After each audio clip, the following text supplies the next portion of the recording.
what I wanted to hear was clear information as to what exactly citizens or non-citizens were up to in trying to hurt or harm office holders. And I wanted to hear information that I didn't hear before. I didn't hear that. Basically, what I heard was an analysis of what we were dealing with, most of it already in the public domain. And therefore, I'm saying, if this is what we are dealing with, the story that led from this, the question is, how do you get from here to there? How did you get from here, this information, to this of the Prime Minister being a target and the Prime Minister reacting in that way? So you were not satisfied? Of knowing what the motive was and what these people, because now, you must remember now, we have identified citizens in front of us. There are some people who are identified and brought forward as the persons who are behind this matter. So therefore, I want to know what exactly were they up to, what were they going to do, right? And basically, that was what...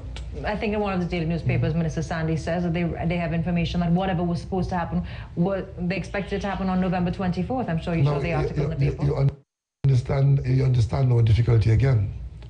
If you're telling me... So they had clear information that something would have happened on that we had a state of emergency, or we have a state of emergency in this country.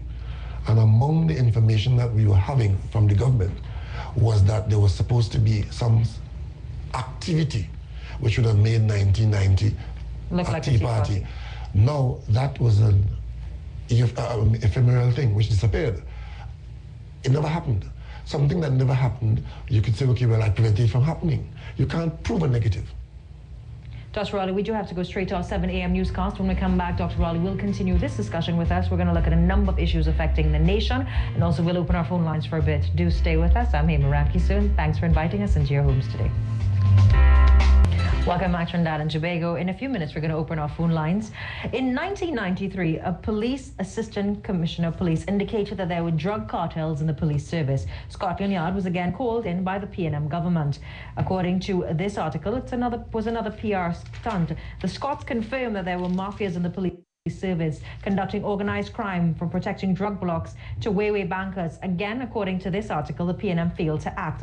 The former U.S. ambassador stated that the threat to TNT sovereignty comes from narco traffickers. The UNC was, according to this article, praised by the U.S. government for its witness protection program and mutual treaties. The PNM failed to ensure the safety of its citizens, so the People's Partnership is trying to prevent a mishap, and they're being chastised for it. It is better to prevent than to fail. How would you respond to that? Still hysteria. Do you think preventing bloodshed is hysteria, Dr. Rowley? I don't know that. I don't know that we're preventing any bloodshed. We're investigating a matter. I don't know what the investigation will turn up. I mean, even the minister himself, who is head of the investigation agencies, he doesn't know what the investigation is turning up. He's waiting to see. So we all are waiting to see. I'm not taking as fact the outcome of the investigation.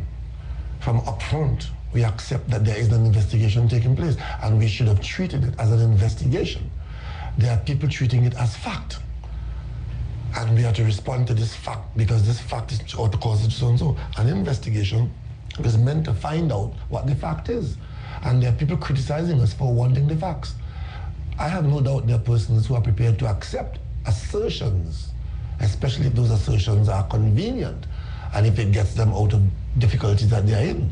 But you must excuse us, those of us who are not falling over ourselves, to accept it as fact.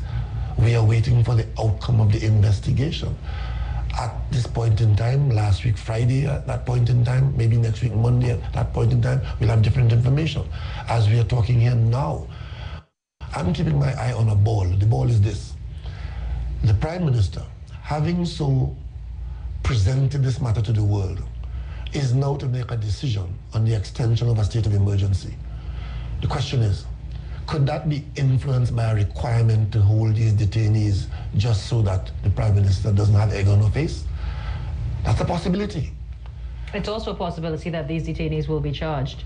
And I'm saying, let that be so. And we are saying all along, we didn't need a state of emergency for the police to do their work. And we're maintaining that. Would you say that the state of emergency has failed? Some would say that it has provided a sense of relief to the population. We lived in fear, and now people are feeling as though they can move about with their daily lives. Well, there were some people who would say that from the very first day of the emergency, as far as we're concerned, as an aspect of public administration, it was a fiasco, absolute fiasco. Because what it did, it created the impression of crime fighting. There were certain persons who were targeted. Those persons were taken to court. They were released because the targeting was, in fact, extremely poor police work. The police has come out of this damaged. And you talk to the police themselves and they're not happy about how they were portrayed in the state of emergency. That is a fact. I have no doubt that there are persons who want to keep their political faces, clean by saying that we did a wonderful job. It was not a wonderful job. And in fact, a lot of persons who supported the state of emergency, thinking that it would have delivered certain things, now that it has been with us for 3 months, will admit that it didn't deliver those things. And we are now approaching a point where, will it be continued or will it be discontinued? If it is discontinued, well, we would have had some activity during the period. That activity was not only available under the state of emergency. The police will have to continue to put pressure on the criminal element. We expect that to happen. The state of emergency was held up as some panacea. It is not a panacea, and in fact it is not good public policy to fight street crime.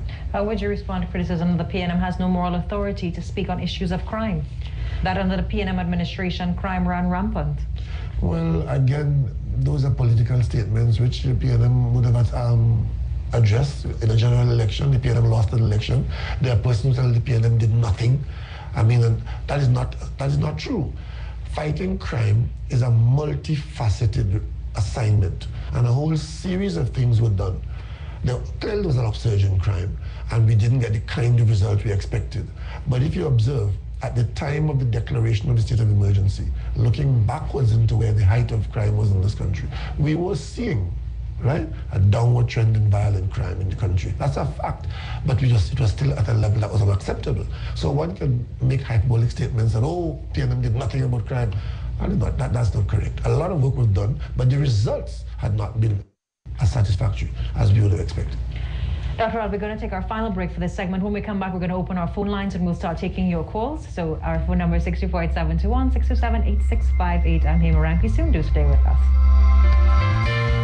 Welcome back, Trinidad and Tobago. Our phone lines are open, 624-8721, 627-8658. Opposition leader Dr. Keith Rowley and the political leader of the People's National Movement.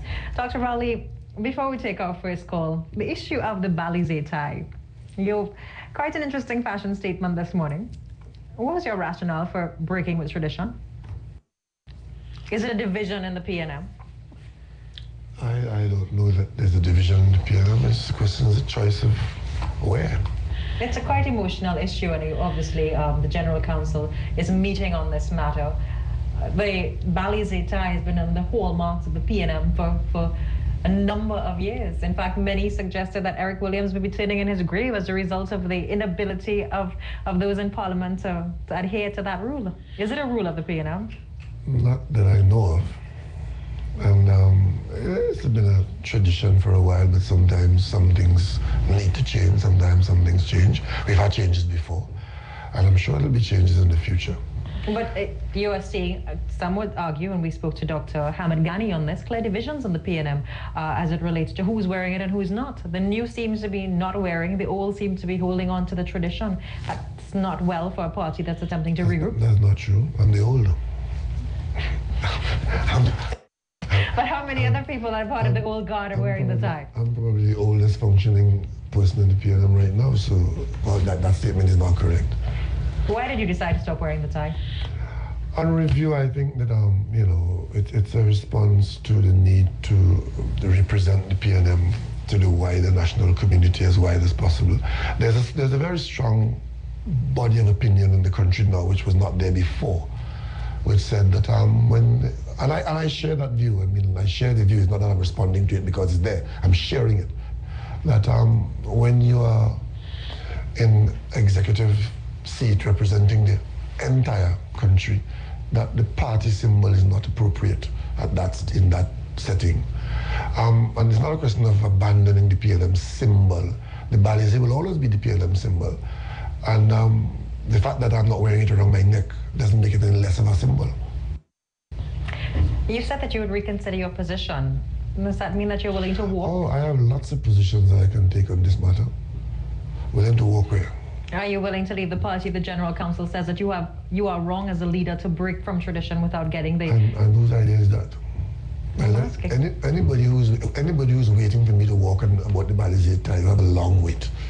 I have lots of options, and one of those options is to convince the party that, that sometimes you lead and sometimes you follow.